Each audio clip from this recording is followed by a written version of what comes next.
guys আজি আহিছো গুঞ্জনদাৰ দোকানলৈ আৰু এইখনে হৈছে গুঞ্জনদাৰ দোকান আৰু এইফালে আছে গুঞ্জনদা আৰু মানে এই গুঞ্জনদাৰ দোকানখন দেখাতহে সৰু কিন্তু গুঞ্জনদাৰ দোকানত মানে যিসমূহ মানে প্ৰডাক্ট আছে একদম ইউনিক হয় যিসমূহ মানে প্ৰডাক্ট আপুনি মানে অনলাইনত পাব কিন্তু মানে ভাল দোকান এখন গ'লেও মানে পোৱাটো মানে ইমান সহজ নহয় তাতকে ডাঙৰ কথাটো হৈছে অনলাইনতকৈও আপুনি বহুত কম দামত এই প্ৰডাক্টবোৰ পাই যাব এয়া মোবাইলত টেম্পাৰ এখন লগাই আছে আৰু আমি মানে টেম্পাৰ লগাওঁতে কি হয় তলত এনেকুৱা পুৰা মেটৰ মানে ৰাবাৰৰ এখন পুৰা ধুনীয়াকৈ হেৰি লৈ লওঁ তাৰ ওপৰত মোবাইলটো লওঁ আৰু খুব সুন্দৰকৈ মজাকৈ কাপোৰ আৰু এইফালে ক্লিনজাৰ আছে দি পেলাই ধুনীয়াকৈ ক্লিন কৰি দিওঁ এনে বেলেগ দোকানত আপোনালোকে গ'লে সেই ফিলটো নাপায় মানে বুজি পাইছে এনেকৈ জাহা তাহা লৈ পেলাই জাহা তাহা যি টি কাপোৰ দি এনেকৈ গাৰ চোলা দি পেলাই এনেকৈ মচি দিয়ে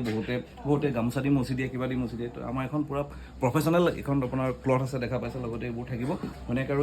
বিশেষকৈ মানে এই মেটটো ইউজ কৰোঁ যাতে ফোনটো স্কেটচ নহয় বুজি পাইছেনে ইয়াত যে অকল মোবাইলত টেম্পাৰে লগাব পাৰি তেনেকুৱা নহয় ইয়াত আহিলে আপোনালোকে ইলেক্ট্ৰনিক্সৰ সকলো প্ৰডাক্টে পাই যাব আৰু এইফালে চাব পাৰে একদম কিমান ডাঙৰ ডাঙৰ মানে স্পীকাৰ আনি থৈ দিয়া হৈছে